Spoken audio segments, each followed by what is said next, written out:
Welcome to the Antonym session on International Mother Language Day. UN observes February 21st as a special day to celebrate multilingualism and to protect native mother languages.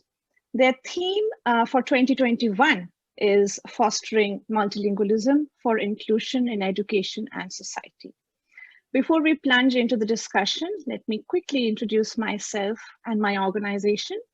I am Shreya Sharkar, the nonfiction editor at the Antonym. We here at the Antonym magazine believe that the world speaks in many ways in multiple languages, but that diversity of expression has been shrinking with time.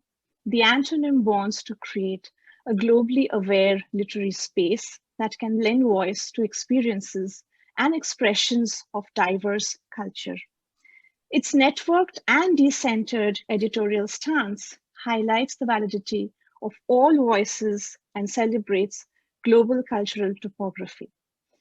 Today, we have a wonderful panel of writers, poets, translators, and theater artists from around the globe across different time zones.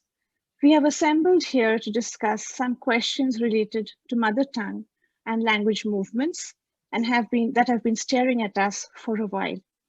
I'm going to introduce each of the participants one by one and request them to say a few words about their work and interests. We have Paola Piccolo joining us from Italy. She's a poet, writer, and translator of Italian language and literature. Welcome, Pina. It would be great if you could tell us a bit about yourself. It's kind of strange for me to receive an invitation about speaking about defending mother languages, because I don't feel like I have one mother language, because I am the daughter of 3 generations of migrations, between Italy, Argentina, and the United States, back and forth between these continents.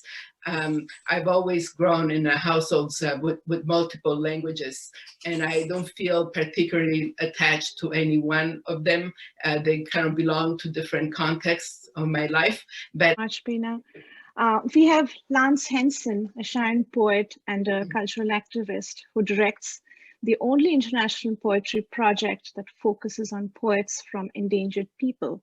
He joins us from Italy as well. Welcome, Lance. It would be wonderful if you could tell us a bit about yourself as well.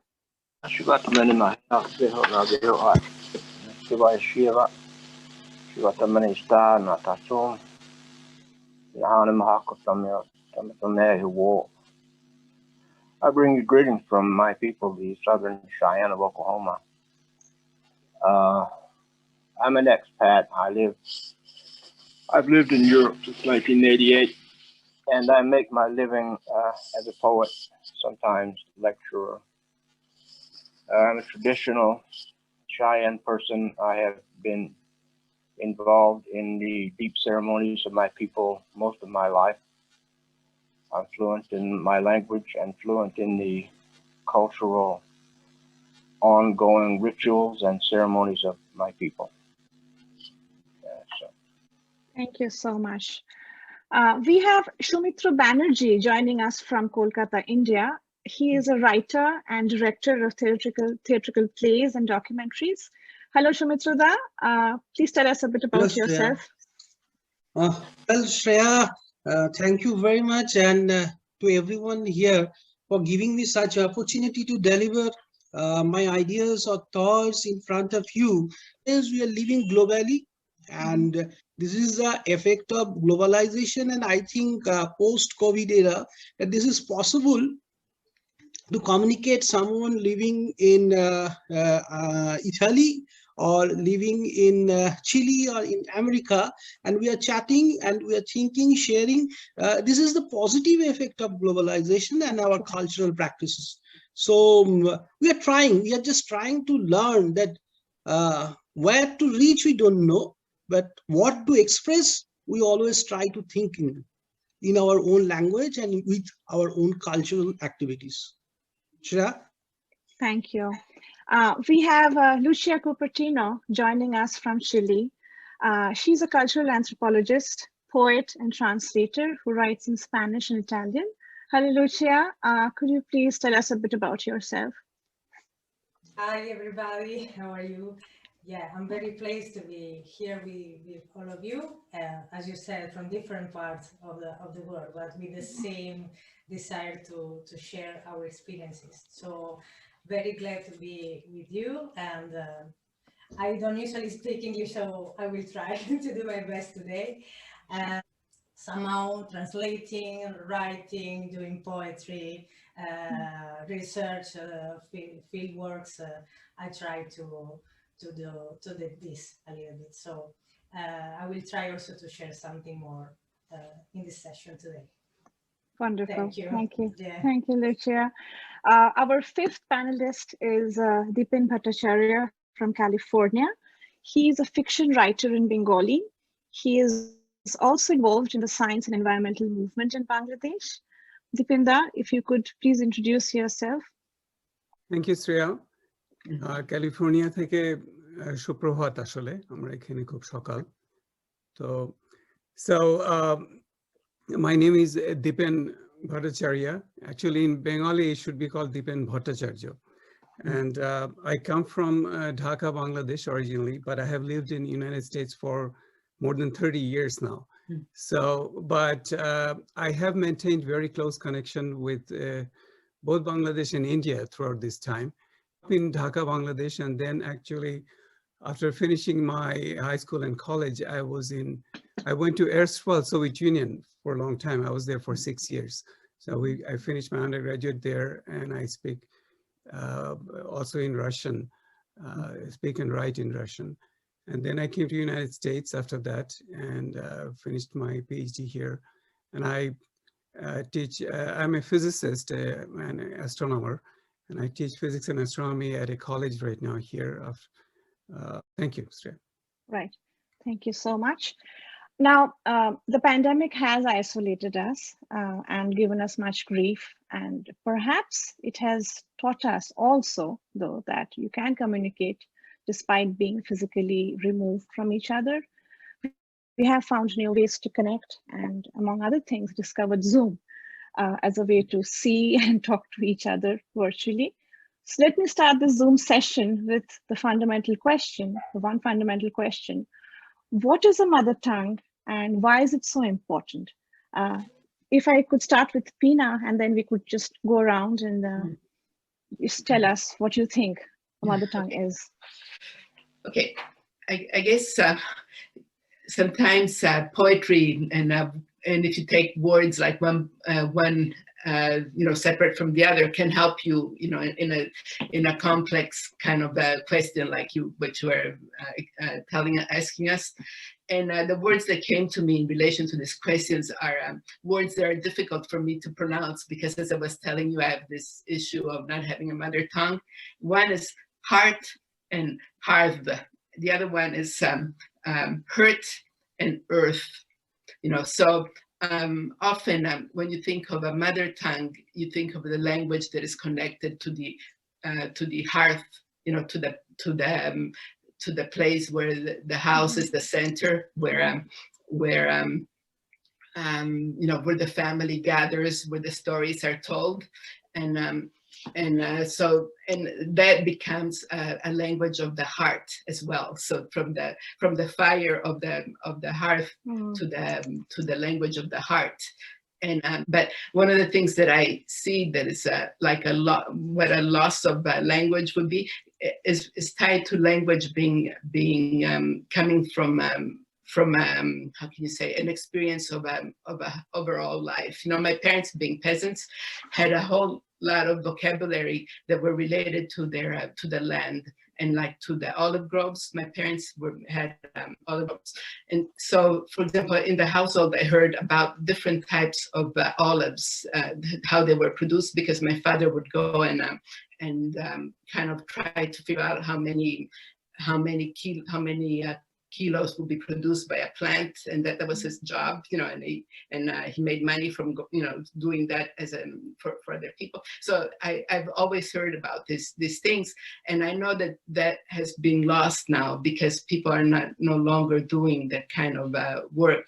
So you could kind of see how a language can be lost, and I imagine a similar thing happens, for indigenous languages that are tied to a certain cosmos. Thank you. I think it's interesting how you talked about hearth and the center of a household. Thank you so much. Would Lance want to go next, or it's open for anyone who wants to take up this question? My first language was Cheyenne, and I was raised actually orphaned. My mother was stolen from her home at the age of 9 years old by the American government and placed in a Catholic boarding school. And my mother's generation, my aunts, my uncles, were all victims of the boarding schools in America. When I was born in a military hospital in Washington, D.C. My mother was working for the War Department in the Navy. And she had security clearance and all that. I didn't find out any of this until she died. So she sent me to Oklahoma via a sister who was an Army nurse at Fort Sill, Oklahoma. She came by car and train and delivered me to the Cheyenne people. I'm a mixed blood. I'm half Cheyenne and part Cajun and Oglala Lakota. So I was passed around in the tribe at that time in the 40s, and still today, a child belongs to the whole tribe, and who has the most money or the most food, that child is offered to the family for a while. So I was passed around from within the tribe until the age of 3. And then I was adopted by an aunt and uncle who were peyote people, and my uncles were Sundance people. So I learned English in the public school, basically. And I understand the importance of my Cheyenne language because it is the foundation of our culture. It is the mirror image of who we are as human beings. And there are approximately 1,800 Southern Cheyennes living in Oklahoma. And we have been in ceremony and ritual handed down from many, many generations, and our language is the key to our understanding of what our lives are. So there simply is no other way to be a Cheyenne than to know the language, and it sort of echoes what Dipen and Pino were reflecting as well. Thank you. I can jump in here, Shreya. Sure. Yeah, because what Lance said was really remarkable, and restoring basically the indigenous culture in the United States is, I think, that should be one of the foremost policies of the government in some sense, which is, I think, is lacking right now, as we all know. And in terms of giving the spirit of, as I am an American right now, I carry a US passport. I think that that type of history, what actually makes America, is very important. And that has, I think, a parallel to both India and Bangladesh. And if I may just to quote some statistics, I think in India, there are 121 languages being spoken by people, more than 10,000 people. So we're not talking about going down, that then it runs into thousands actually. So if you take 10,000 as a unit, so there are 121 languages that are spoken in India. In Bangladesh, 98% official thing is that 98% people speak in Bengali, but obviously there are dialects in there. But besides that, there are about also 40 languages, even in Bangladesh, which is very homogeneous, so-called. But the problem with Bangladesh is that when in 1947, when the India's subcontinent was divided, there are many indigenous people, they were not asked which country they want to go to because it was divided on the basis of religion. And when you go back to the, the indigenous people, basically that concept was really unknown in some sense. And they're not asked. If you go to Bangladesh, to the Chittagong Hill Tract region, there are Chakmas and Tripuris are divided between India and Bangladesh, and Chakmas are, in both places, and so are Bengalis, which are divided. Just to give an historical perspective, how the language movement came about is that when India was divided, as you know, that there are two parts, East Pakistan and West Pakistan, and basically they did not have any cultural unity between these two parts of Pakistan, and they thought that religion would be the common bond between them, and that didn't work out.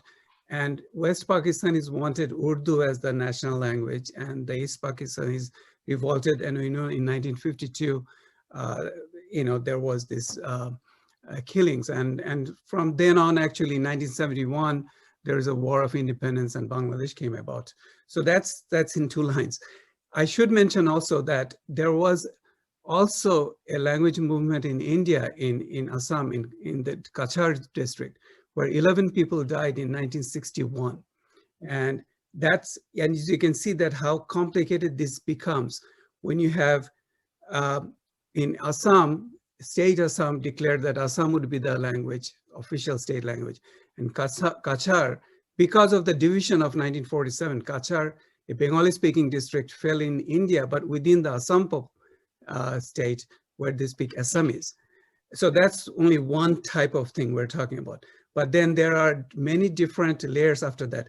I just wanted to take this opportunity. There is a Finnish linguist, and her name is Tove Skutneb-Kangas. And she basically gives multiple definitions of mother tongues. And this will go back to what Lance was saying, actually, in a sense. I'll try to make this connection. She thinks that there are multiple ways of defining the mother tongue. It could be simply based on the origin criteria. So what's the origin criteria? That's the language that one learned at first. And that's not necessarily the parent's language, by the way. Okay, then, or it could be identification based, the language that one identifies with, or the language one is identified as a native speaker by others. So basically, it would be like I'm speaking here and you say, okay, Bengali is my mother tongue. But it's only because I speak very well in Bengali, but it could be, as I said before, that the parents might be not speaking in Bengali. For example, in the Lance case, his parents may be speaking in Cheyenne or Oglala, but he's speaking in English, for example. Let's say that he doesn't know anything about Cheyenne. In this case, what would be his mother tongue? That's the question here. So there's another interesting thing here is what about sign language? For example, a person is deaf, and then if the person was taught in sign languages, and the parents might adopt the sign language or may not, it depends actually, right? So then what are we talking about? What mother tongue we're talking here? But what I am gradually discovering is that it's not very easy to identify what the definition of mother tongue is. Thank you. Quickly, to respond to you. When I began public school, I had 5 uncles who were ceremonial roughnecks, basically. They taught me to hunt, track animals. And as a kid, we were a horse culture. I had 5 horses when I was 15 years old. What they told me and what my grandparents didn't tell me, I had an uncle who was very active long before the American Indian movement, and he basically said, learn the culture that you're learning in public school, but remember the culture that gives you life. Oh, well said. Should we go on to the second question we have over here? Now, there has been a lot of movement, there has been migration, and with the world shrinking with globalization, what kind of impact do you think increase in migration and globalization is having on mother tongue? Shyamitra, would you like to start? Yes, I think that nowadays globalization is a one-way traffic, because English language and most of the Western multinationals have been putting their culture and their thoughts in the third world countries like us, but they don't adapt our culture or our languages. Because if I want to communicate through the world with the world, then I must have to learn English. Otherwise, it is difficult. Now, the globalization came to us with some, arrived to us with some positive effects, like these seminars, these technologies. But the problem is that it has given birth the new colonialism, I think. Because more than 7,000 languages are there in the world, but the languages are slowly going to die. The total education system is standing on the globalized value. You should be global. Otherwise, you don't have any opportunity for better job. You don't have any opportunity to stand. You don't have any opportunity to survive. Coming days, if you want to survive, you have to learn global language. So this is, I think, like global, and not only that, only language, but the culture. We are living our own culture, own literature, own clothes, own food habits.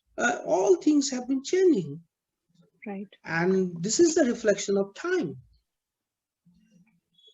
Right. Thank you.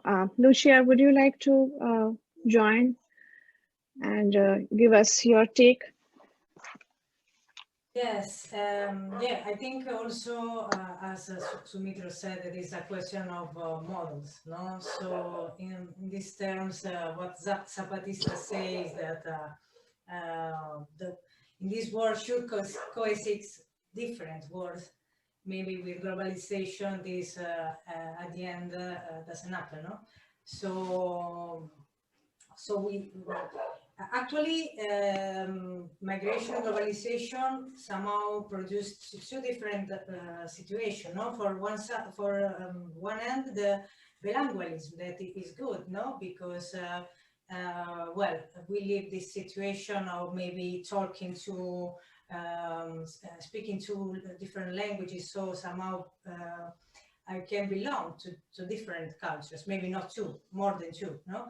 So this is a great richness from a cultural point of view, not only linguistic, and it give you also cultural elasticity, no? That is fine. But on the other side, the phenomena of migration generally produce an abandonment of rural areas, of customs, and in favor of urban area and urban or Western values. So in this sense, it's a loss, no? Many communities in this new context lost their identity, their languages, their customs. But in some other cases, very interesting processes have been activated, no? That have led to the creation of new native urban community, born around the value, and also the revitalization, resistance, and change of this same value. So, yeah, I would say that this can be important also to resist somehow in a personal and collective way. I think something related to this is also the march of science and technology. What role might that have played in making English more of a global lingua franca And if anyone has a take on that and can link it back to the previous question as well, that would be wonderful. The only thing that I would say about that is it's not there is something intrinsic to English that makes it like the language of technology and science. What's intrinsic to it, the reason why it is because of the two empires that have come one after the other, the British Empire, and what it meant in the world, what kind of store of technology and hegemony it had, and on the heels of that, the United States winning World War II, and I mean, if World War II had been won by the Germans, chances are that now we will be speaking German. The language of technology would be German. But the way that the history kind of panned out was that the United States even took the scientists from Germany into its universities. That's a very interesting take. Thank you. I never thought of it like that. Yeah, absolutely. And I think that we already know that, as you said, that the dominant power, as Pina said, that sometimes determine the lingua franca of the world, actually. So language of the victors, right? Yeah. If you are going to make technology and the language that you are going to use, that would be the global language in some sense. So what happens as Pina was saying, that a Second World War was won by the Western powers and mostly by British and the Americans. And then the technology and the entire science moved to America. And then there was another technological movement which happened in 80s and 90s, which the new computer revolution. And coincidentally or historically, actually it did occur in the United States. So whatever we're doing right now, we're using that language medium, which was developed during 1980s and 90s. So everything that we think about, the words that we use now, or internet or bit rate, okay, even, whatever, everything that comes with it was developed in the Western world, in the English-speaking world in some sense. So that's one thing. The question is that we kind of have to accept English to a certain degree. Otherwise, we couldn't have, right now we couldn't talk to each other. The question is that can you keep your culture and language at the same time? And one of the good examples would be the East Asian cultures, which you were talking about Japan, talking about Korea, talking about China. And you would think that these cultures would be very adept in English, and actually they are not. But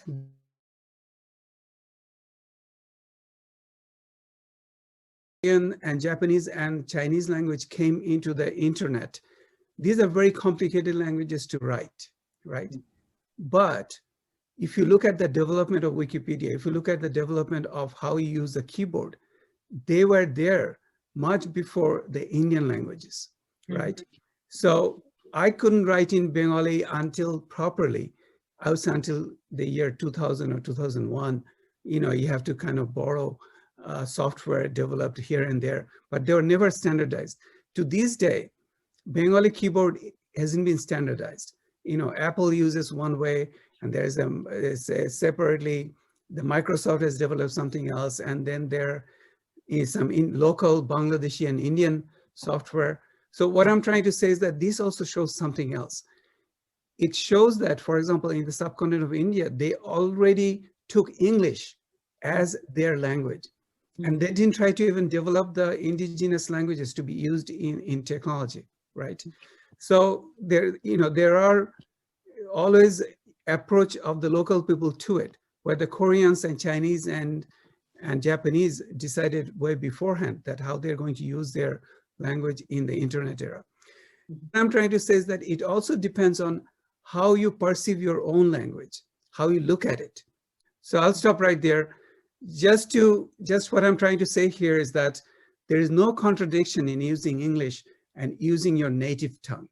And actually, scores of research have shown that if you enforce your native tongue at home and even in school very well, if you don't know your native tongue, the second language that you're going to acquire will be not as good. For example, in this case, English, and you will not be able to go to the second stage. Thank you. I think that was a wonderful explanation and kind of helps us go to the next question, which is, you know, when a language declines and when it just goes away, it does have an impact on the culture, of course, on the art, the music, the theater, every form of culture and custom. If anybody would like to take up that question and, you know, give us their take. So yeah, the loss is, I think, big at all levels. But I would like to give a couple of examples of the opposite. So process of revitalization, no? Because also we need good signs, good examples. So somehow, no? The first one is from the southern Italy, that is my home context somehow, and the other from the South America, where I'm living and working. So for the first, the fascist project that was exalting Italianness, no, included among other things the elimination of minorities, and so also from linguistic point of view, no, and dialects. Pina talked about this. We share the same background somehow, no. We are very, very close in Italy, southern Italy. So with the Gentile reform, education was one of the main tools used to implement this policy. So my family, but maybe in the family of most of the people here in Italy, we heard about grandparents or great grandparents that were being hitting with a stick on their hands if they were speaking dialect, these local languages at school, no, or maybe simply with their friends during a recess, no. So it sounds strange, but I think it's the same situation that a lot of indigenous groups experienced. So, and unfortunately, this fascist project was successful because at the end, entire generation have no or a vague knowledge of their local dialects, no? But fortunately, this is what I want to remark, have been also a change in trend, and although today they are inserted in a folkloric frame, dialect are experiencing an important process of revitalization, no? In public schools, cultural events, theatrical performances. So, and from the other side, the experience of native rap, no, in indigenous languages. Nowadays, many native languages are experiencing this, no, and I think that this brings to life an heritage that, in a classical way, would have been considered only the prerogative of elderly, of I don't know, some anthropologists and linguists, no? And the point is that this rap is made by young people that are interested to know their own language. And I think another very important point is that this music, the rap, native rap, speak up about social, political. Here is my cat. They want to speak also, and social political problems. So they talk about injustice, discrimination, destruction of environment, and so on. And so, for example, they write texts in national language, it can be Spanish, for example, with some terms native of native languages, can be Mapuche, for example, and also some elements of the rhythm, traditional rhythm mixed with the rap rhythm that is for everyone very simple to recognize. And so this is the way they spread, convey this message to the general public, you know, the national public. Yeah. Sure. Thank you.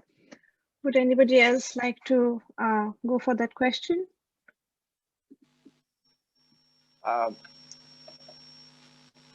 I hope this is on point, but there's also a question of when you learn a language that is not your lingua franca, from a Cheyenne perspective, just an example. As a poet, when I use the word vifit in English, leaf, the leaf, vifit has a sacred reference to me. So when I write it in English, it has the same reference, but I transfer the sacredity of the language to that word in English. It doesn't reverse. My people don't perceive that America has a viable system of religion. We believe it's based upon a blatant fetishism. But that's another point. Another point. So it's a question of cultural literacy. And my people are fortunate that we have maintained this relationship with the natural world. It's sacred to us. You know, that brings us to the next question, which is, I think, very relevant as we celebrate this day globally. You know, what can be done, do you think, by the literary community to bring back the relevance of native languages, and what role can be played by, you know, translations to other languages or even to English to kind of promote that? It's open for anyone who wants to answer it at this point. I want to ask a question that if someone have talent, equal talent, like Arthur Miller or Eugene O'Neill, with due respect to them, I'm asking just question that someone have talent, equal talent, like Arthur Miller or Eugene O'Neill, or say William Shakespeare, but he is writing in Sautali language or Oriya language. Now, is it possible to convey his ideas, convey his creativity in English? I don't think it's possible.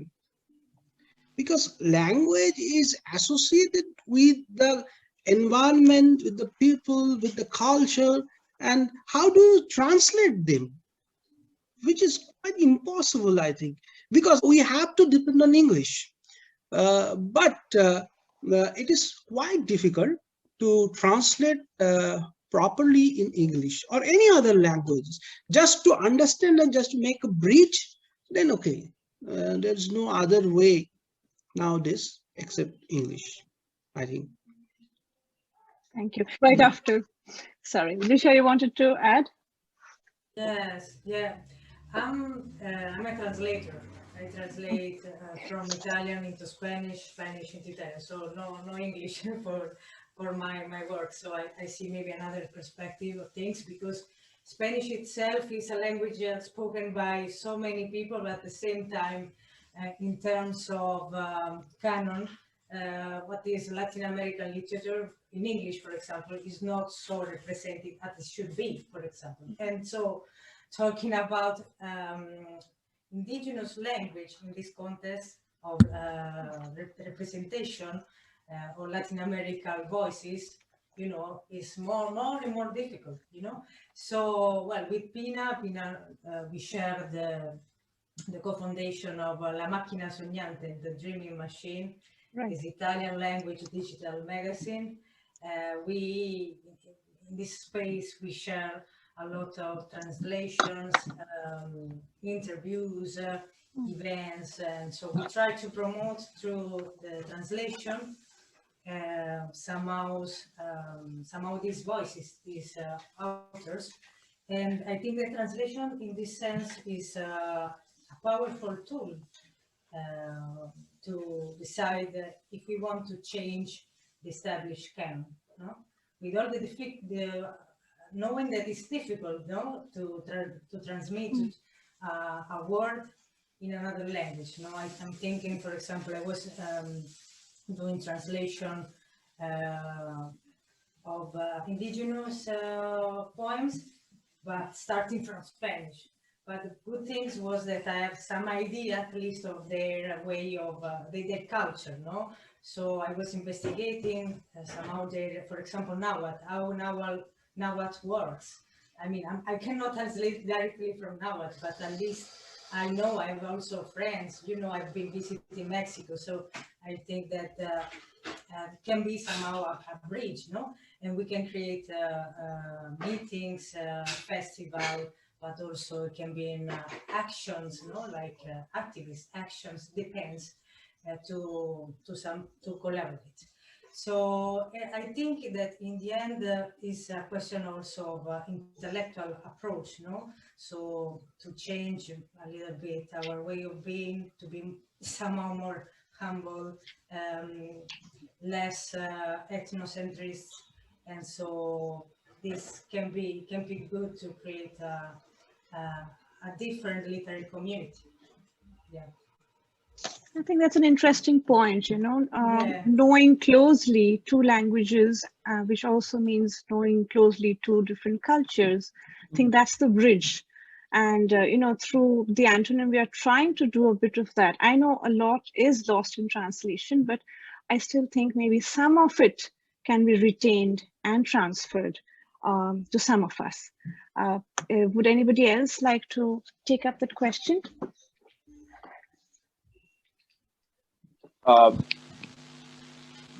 Vine Deloria was a Dakota professor who taught several universities, but when he retired, he began to write. He wrote a book called God is Bread. And that book has been translated into Italian, I believe. And in this book, he challenges the technical aspects of Western culture, comparing them to his own Lakota culture. It's a very interesting conversation that he creates between the technical world and the world of stories that inform the mythologies of indigenous reality in America.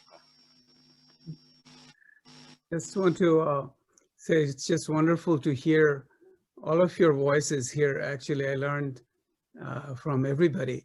And Shreya, you must say something about what you think in some ways, but I'll come to it. I just want to say a couple of things here about in terms of what can be done to bring back and things like that. First of all, going back to Shyamitra's original point that how do you translate this? And it's a problem, we know that.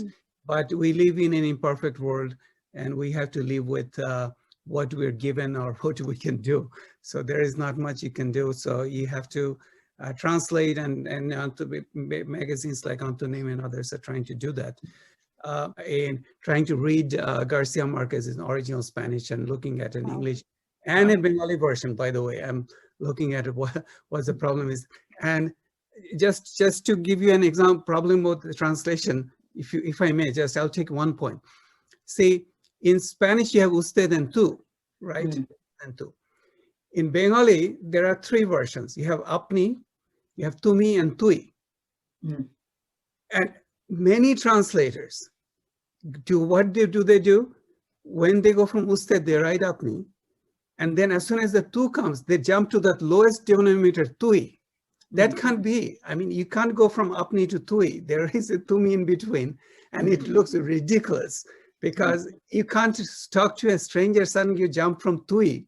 And that's what they translated. It's because for them, the connotation of tu is tui, right? So, and I see translation of translation, this problem. So you have to know the culture. If you have to be ingrained in the culture and to know that what you're going to use. And that goes back to Lucia's point of, you know, you have to know the culture, read it and the stuff like that. You know, one thing that I have realized after, you know, becoming more involved with the Antonym is that the more I read translations, I don't know whether it's the pandemic or the situation we are in, I want to travel, you know, I want to go out to different countries, get to know new people, new cultures, and just eat their food, eat different kind of food. So I just think it's, after a point of time, you have read what you wanted to in your own language, and it has its own limitations. I feel, of course, with the new generations coming in, they have the new ideas, but they're kind of diluted. Every generation kind of dilutes a bit and integrates other languages and cultures. At this point, I think, the one good thing about globalization is that you get to see so many foreign movies. You get to see so many, you're in touch with different kind of music, which was not possible before. And that excites me, because now, anything can go viral if it's really well made. Something in African language can go viral within 5 minutes, and just the beat, and there is a lot of universality in that also, and people kind of catch on that. And when I go to a foreign movie, and you sit there and you see the audiences, especially here in America, we have it's very cosmopolitan. People all over the world, they can sit in the same movie theater. All their reactions are so similar. So while different cultures do bring different kind of expression, different languages, it's sometimes very refreshing to see how people connect with each other despite not knowing each other's language. And this is where I think body language, seeing each other, connecting at the more human level matters, which I think is wonderful. After getting involved with this magazine, I feel that I had not thought in this way. I had not thought about mother tongue, or what mother tongue can mean, and what message it gives to the next generation, how it can be so different for different people in the globe, different parts of the globe. So yeah, that's my take. I think, this was a wonderful discussion. Thank you so much for your sincere participation. I know it's different time in different, places that you're from right now, but it was just so enriching and so informative.